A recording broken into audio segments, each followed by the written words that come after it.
homeless, hungry, and nowhere to go. You have to let go of what you knew before. WIS's Ben Hoover finds out firsthand what life is like. People will cross over the street to get away from them. We dig deeper into a phenomenon transforming our culture. Left my family at home, my wife and my 2 children. I'm gone for 3 days. Those struggling to reclaim their lives. Finding hope in hard times. Maybe it's you or someone you know. Families one paycheck away from living on the streets, thrust into poverty. It's a sobering reality for more than 1 million families in South Carolina.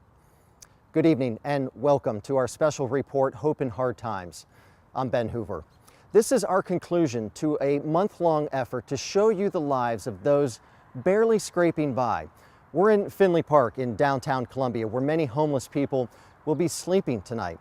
I found out firsthand, giving up the comforts of my own life to see what it's like to be homeless for 3 days.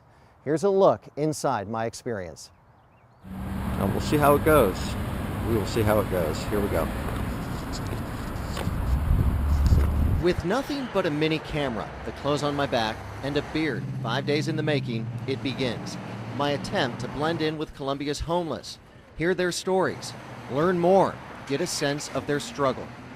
This snapshot shows me checking in at Oliver Gospel Mission, a men's shelter, my home for the next 3 days. The staff expects me. The men who stay here do not. In some cases, it breaks your heart. Like anyone seeking help, I'm taken to a cramped office tucked away upstairs. If these walls could talk, the stories would crush you. With all of life's safety nets, lifelines, exhausted, men show up here broken. It's Jeremy Lawhead's job to listen. We had a guy who was in the Hand Up program who was homeless for a very long time. He said because he was mad at God. He had given up hope. The many stories of lost hope since the recession I learned from Jeremy tell of lost jobs, lost homes, broken families. The bottom of the barrel leads many to life on the streets for the first time in their lives. How do those businesses start hiring again? I don't know. Used to be you could quit a job and go to get another the same day. Stories of lost jobs and scenes of despair are around every corner. Good morning. In the soup cellar at Washington Street Methodist Church, the conversation at my table turns to the economy. What do you think it's going to take to turn it around? The economy as a whole. Like politics. Get everybody started. Over egg salad sandwiches, soup, and slices of cake, I learned one of my lunch friends lost his painting job in Somerville. The other, fresh off a 4-year prison sentence, his sex offender status isn't helping matters. I'm on probation with Mama, so that limits me things I can do. Despite his limits, he assures his job search starts tomorrow. You'll find something. Just keep at it. Don't get discouraged, man. Just keep on going. I appreciate that. Good luck to you too. After lunch, I have time to kill before the line forms for dinner back at Oliver Gospel at 4:30. Doing nothing, I've been told, is part of this life. Boredom sets in.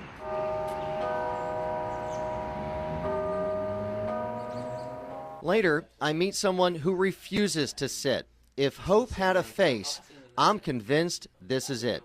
Last year, Donald moved back to South Carolina to be near family with no job, very little money. Determined to find work. 2 weeks later, an offer. My job shift, they were working from 12 at midnight to 8 in the morning. Everybody was sleeping, you know. Facing a third shift, no car, and no bus routes that late, Donald was close to walking away. Until he walked in here. Oliver Gospel offered him a free place to stay, walking distance to work. You got to make every effort to help yourself. Helping yourself is the mission of Oliver Gospel's Hand Up initiative, a growing program aimed at finding jobs and teaching some the skills to keeping jobs. 2 years ago, 2 men graduated. Last year, 24. They want to get out. Time is of the essence. 2 months to get men jobs is the goal. After that, their chances of staying homeless forever skyrockets. But motivation is all around. In Donald's eyes, homelessness is no way to live. Somebody come through acting like they're all crazy, talking to themselves and stuff like that. Don't say nothing to them. How you doing? Keep on walking. They tend to be a little more isolated from the rest of the crowd. They distance themselves. For Donald, keeping his head up paid off. He's now in his own apartment, still walking to work, but looking to buy a car soon. Donald decided when he got here that he wasn't going to stay here. With a smile on his face, Donald left behind a life he never wants to return. Scenes of desperation I see at dinner with my own eyes. Homeless men racing to be first in line, to eat a free meal, hungry. This to me is the first scary and sad view of a world I'm just beginning to see. I'm told by Oliver Gospel staffers, this is more of a hunger for attention, a desire to be heard, wanting to be first. Out on the streets, people will cross over the street to get away from them. In here, they are as valued as anybody else who walks in that door. Walking in Oliver Gospel Mission, eating and sleeping here must be earned. If you want 2 meal tickets for the next day, attending evening chapel is required. As life races by outside, inside, minds are calm, hearts begin to be healed. If it's raining, if it's snowing, it doesn't make any difference. Our love for you will never change. Amen. Yes, thank you, Lord. I begin to see with my own eyes the transformation process this place is known for. In many cases, finding a job is half the battle. Instilling and nurturing a sense of purpose keeps men from coming back. It strikes me here in this service that shelters like this are telling men yes, yes, come in. Yes, we will help, when in so many corners of their lives, they've been told no. Everybody deserves respect and, that dignity. And it is remarkable how much the little things change people. The treatment men get here comes with rules, strict guidelines I hear from some homeless men that keep them away. Violence, smoking, drinking, just to name a few, could lead to a lifetime ban. Breathalyzers ensure not a drop of alcohol is in anyone's system. Anything other than a 0.0, you're out. 0. A 0 for me means I'm in for the night. Lights out at 10, lights back on at 5:30. Good morning. It is 5:30 at Oliver Gospel Mission, and I wanted to show you kind of what you get when you stay here. Toothpaste, toothbrush, washcloth, shaving cream. Clearly I did not use that the whole time, and you have to take a shower when you're here. Hygiene is important. They want the guys cleaned up, and this is the shower. Not too bad. Hot water. I did not know this before I stayed at Oliver Gospel Mission. 6 o'clock they serve breakfast inside the shelter. Right after that, you are back out on the streets. It's nice being out this early in Columbia, but again, I may be homeless, I'm not hopeless, and I've run into a lot of men who are hopeless right now, but Oliver Gospel Mission is showing them that there is hope, and that's a pretty doggone good thing. Coming up, some of the other faces who shaped my experience, those who found the fortitude to keep going even in hard times. And later in this program, an overwhelming response and a community taking action.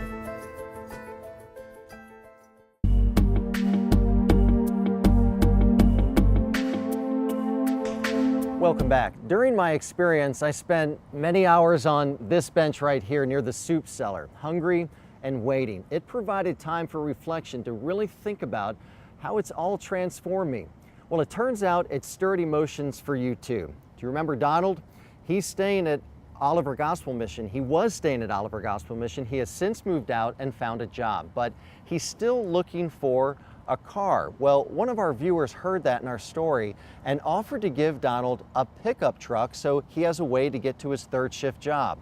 And we found the Marriott in downtown Columbia wants to hire graduates of Oliver Gospel's Hand Up program. It's designed for men who are out every day searching for work. They get help with everything from clothes and budgeting to how to interview. And here are more responses from you. Walter Durst posted on WISTV.com, I spent 6 months at Oliver Gospel Mission and they changed my life. They are wonderful people there and a very happy community that has been exposed to the homeless. And Carolyn Huggins wrote, we are so quick to judge others. Thank you for trying to understand others. And listen to this post.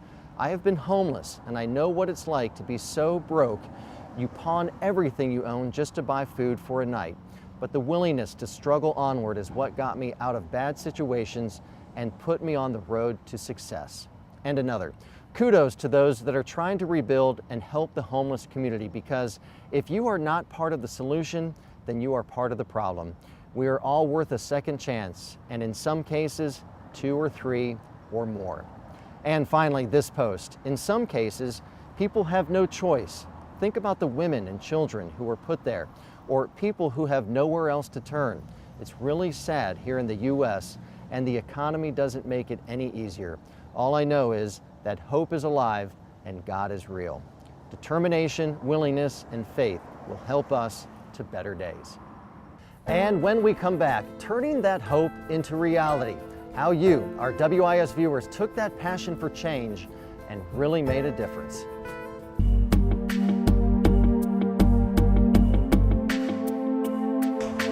We're here out in front of the WIS studios on Bull Street in downtown Columbia. Following our stories, we partnered with Oliver Gospel Mission for a fundraiser that we called a Hope-a-thon. It was an all-day event that truly proved your dedication to give back to the community. For nearly 20 hours, volunteers answered phone calls from generous WIS viewers wanting to help. Oliver Gospel Mission receives no public money.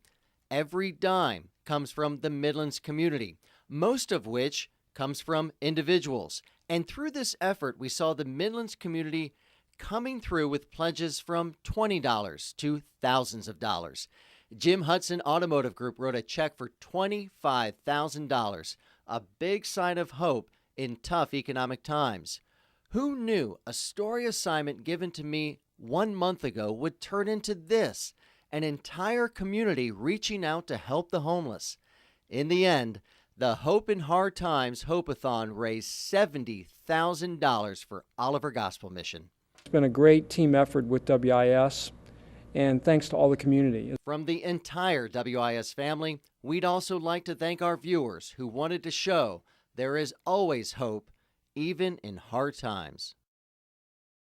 Throughout this process, I've gained great insight into the lives of ordinary people who are struggling against extraordinary circumstances.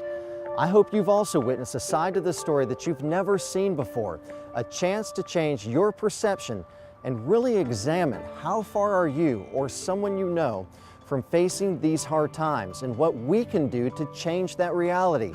It's all about taking small steps to help and refusing to overlook the suffering of our neighbors. I'm Ben Hoover. Thanks for joining us. May you find yourself and others hope in hard times.